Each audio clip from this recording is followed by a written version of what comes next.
ठंड में ठंडी रोटियां खाने वाली भिखारिन के नखरे। सर्दियों की वह सुबह थी जब कोहरे की मोटी चादर पूरे गांव को अपनी गिरफ्त में ले चुकी थी। पेड़ों की शाखाओं से उसकी बूंदें टपक रही थी और ठंडी हवा शरीर को अंदर तक कंपा रही थी। गांव के बाहर कच्चे रास्ते पर कुछ झोपड़ियां थीं, जहां गरीबी और मजबूरी इंसानों के साथ सांस लेती थी। उसी रास्ते के किनारे एक बरगद के नीचे बैठी थी सीता, एक गरीब भिखारिन। फटे पुराने कपड़े, मैले बाल, ठंड से नीले पड़े होंठ और गोद में उसका नन्हा सा बच्चा। पास ही उसका दूसरा बच्चा भूख से बिलखता हुआ मिट्टी से खेल रहा था। सीता की आंखों में नींद नहीं, बल्कि कई रातों की भूख और बेबसी साफ दिखाई दे रही थी। उसका पति कुछ साल पहले बीमारी से मर चुका था। तब से सीता की जिंदगी सिर्फ एक ही शब्द में सिमट गई थी, संघर्ष। भूख की आग और ठंड की मार। उस दिन ठंड कुछ ज्यादा ही थी। सीता ने रात भर कुछ नहीं खाया था। बच्चों को भी बस सूखी रोटी का छोटा टुकड़ा मिला था। दूध तो उसने महीनों से देखा तक नहीं था। बच्चा रो रहा था। सीता ने उसे सीने से लगाया, लेकिन उसके पास देने के लिए कुछ नहीं था। उसकी आंखों से आंसू टपक पड़े। भगवान, इतना भी क्या गुनाह कर दिया मैंने। वह आसमान की ओर देखकर बुदबुदाए। गांव की संपन्न महिला शारदा देवी। उसी समय गांव की एक प्रतिष्ठित महिला शारदा देवी अपने घर के आंगन में पूजा की तैयारी कर रही थी। वह धार्मिक स्वभाव की थी, पर कहीं न कहीं उनके मन में एक अजीब सा घमंड भी था, अमीर होने का। पूजा के बाद उन्होंने रसोई में गर्म गर्म रोटियां बनवाईं, सब्जी और दही रखा और सोचा, आज किसी गरीब को भोजन करा देती हूँ, पुण्य मिलेगा। उन्होंने थाली सजाए और नौकरानी के साथ बाहर निकल पड़ी। मुलाकात। जैसे ही शारदा देवी की नजर बरगद के नीचे बैठी सीता पर पड़ी, उन्होंने उससे आवाज दी, ए भिखारिन, इधर आ, खाना ले जा। सीता जैसे किसी सपने से जागी हो। उसकी आंखों में उम्मीद की चमक आ गई। वो बच्चों को उठाकर धीरे धीरे शारदा देवी के पास आई। शारदा देवी ने थाली उसकी ओर बढ़ाई। गरम गरम रोटियों से भाप निकल रही थी। एक अजीब सा पल। सीता ने थाली को देखा, फिर रोटियों को छुआ और अचानक रुक गई।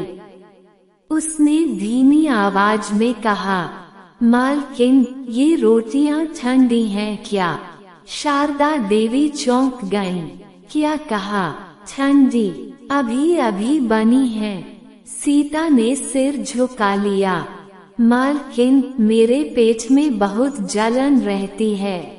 गरम खाना खाऊं तो तबीयत बिगड़ जाती है। अगर ठंडी रोटी मिल जाए तो। भीख में भी नखरा। शारदा देवी का चेहरा तमतमा गया। अरे वाह, भीख में भी नखरे। ठंड में ठंडी रोटी चाहिए। भूखी है या मजाक कर रही है? पास खड़ी औरतें भी हंसने लगी। आजकल भिखारिनों के भी बड़े शौक हो गए हैं। हम तो मेहनत करके खाते हैं और ये नखरे। सीता की आंखें भर आईं। उसने बच्चों की ओर देखा, एक भूख से सुस्त, दूसरा ठंड से कांपता हुआ। सीता का दर्दनाक सच। सीता ने कांपती आवाज में कहा, मालकिन, मैं नखरा नहीं कर रही। मेरे पेट में अल्सर है। कई बार गरम खाना खाकर बेहोश हो चुकी हूँ। डॉक्टर को दिखाने के पैसे नहीं हैं। ये सुनकर भीड़ थोड़ी शांत हुई, लेकिन शारदा देवी का दिल अभी भी कठोर था। तो फिर भीख मत मांग, काम कर। एक पुरानी याद। तभी पास खड़ी एक बुजुर्ग महिला, दाई अम्मा, आगे आई। उन्होंने सीता को ध्यान से देखा और अचानक उनकी आंखें भर आईं। अरे, ये तो वही लड़की है। शारदा देवी ने पूछा, कौन? दाई अम्मा ने भारी आवाज में कहा, ये कभी इसी गांव की सबसे होनहार लड़की थी। इसके पिता खेतों के मालिक थे, पर अकाल आया, कर्ज बढ़ा और एक दिन सब कुछ खत्म हो गया। किस्मत का खेल। दाई अम्मा ने सबको बताया कि कैसे सीता की शादी गलत आदमी से हुई। पति शराबी निकला, बीमारी ने उसे निगल लिया और सीता बच्चों के साथ सड़क पर आ गई। आज अगर ये भिखारिन है, तो कल कोई और भी हो सकता है। दाई अम्मा की आवाज कांप रही थी, अंतरात्मा की आवाज। शारदा देवी की आंखों के सामने जैसे पर्दा हट गया।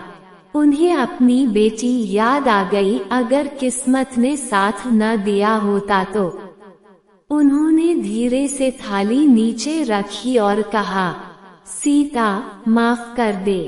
वो खुद रसोई में गई, ठंडी रोटियां निकाली, थोड़ा गुड़ और दही रखा और वापस आई। मानवता की जीत। सीता ने कांपते हाथों से थाली ली। उसकी आंखों से आंसू बहने लगे। मालकिन, आज आपने मुझे खाना नहीं, इज्जत दी है। बच्चों ने पहली बार भर पेट खाया। उनके चेहरे पर मुस्कान लौट आई। कहानी की सीख। उस दिन गांव वालों ने एक बात समझी, गरीबी इंसान को छोटा नहीं बनाती, हमारी सोच बनाती है। कभी किसी की मजबूरी को नखरा मत समझो, क्योंकि हालात कब पलट जाएं, कोई नहीं जानता। अंतिम शब्द। सीता आज भी संघर्ष कर रही है, पर अब वह अकेली नहीं है। गांव ने उसे काम दिया, बच्चों को पढ़ाई, और शारदा देवी, उन्होंने सीखा कि सच्चा पुण्य दिखावे में नहीं, संवेदना में होता है।